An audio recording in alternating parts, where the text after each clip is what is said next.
people who have stories they want to share, but have not found a question relevant to them. What are your stories? Back in high school, I worked as kennel help at a veterinarian office. One day we ran out of sink cleaner and some various products necessary for work.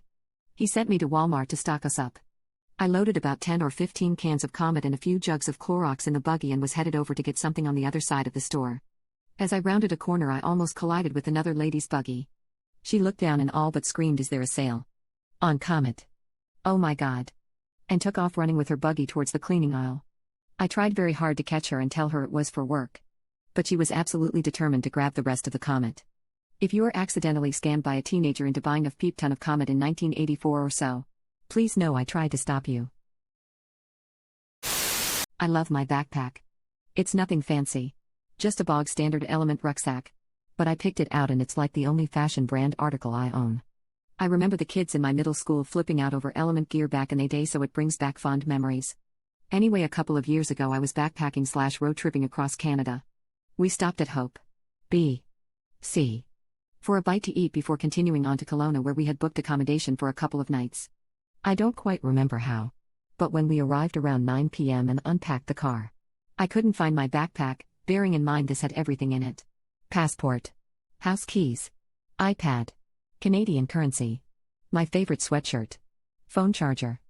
I figured the worst, that we had forgotten to lock the car while in the cafe/diner and someone had yoinked it, because I couldn't remember bringing it with me into the shop. I did not get a lot of sleep that night. The next day I called the diner, just in case I had forgotten it inside. The nicest girl answered the phone and said that yes, there was a backpack there. I asked could she send it out to Kelowna and just take whatever it cost out of the cash envelope in the bag. She agreed immediately to send it out that evening and I hung up, relieved. Unfortunately, being a weekend, it didn't arrive before we were due to leave the area on a 7-day camping trip through Alberta down the Icefields Parkway. So I asked the Airbnb owner if they could send my backpack on to our next stop in Calgary, to a UPS drop-off point or whatever, and again just help themselves to some cash. She agreed, and I left on a week-long trip with no signal, camping in the Rockies. It was a great week. I almost forgot that I was missing just about everything I would have needed to get home to Europe. I remember finally understanding what Bilbo says in The Lord of the Rings. I want to see mountains again. Gandalf. Mountains. And then find somewhere where I can rest. I still wish I could go back there and do it all over. Leaving Banff though, I came back down to earth with a bump. We got to Calgary for On Canada Day, so everything was closed, which meant another night of worrying, but the next day I was first in line at the UPS store to pick up my parcel. It was such a relief seeing the familiar shade of burgundy when I opened it up. And everything was there. Minus about $40 in shipping costs. Whenever I look at my bag, I remember how nice people can be when you just ask for help. They went out of their way to help an idiot stranger get his bag back. And I remember all the more vividly that wonderful trip through an amazing country. One late night coming home from an evening out, my husband, a friend of ours, and myself rounded the corner to the stairs that lead to our apartment. When we saw it, sitting about halfway up on the stairs was an opossum, eating a sandwich. He was sitting on the stairs just like people do, on his butt, with his little feet sticking out. And in his hands was an honest-to-God Subway 6-inch. Still in the paper but slightly unwrapped. Just like people eat it.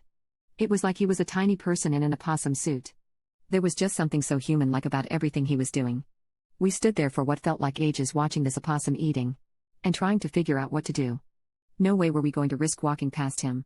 We finally decided to take the long way around back to the second set of stairs. But as long as I live, I'll never forget that opossum. It was such a truly surreal moment.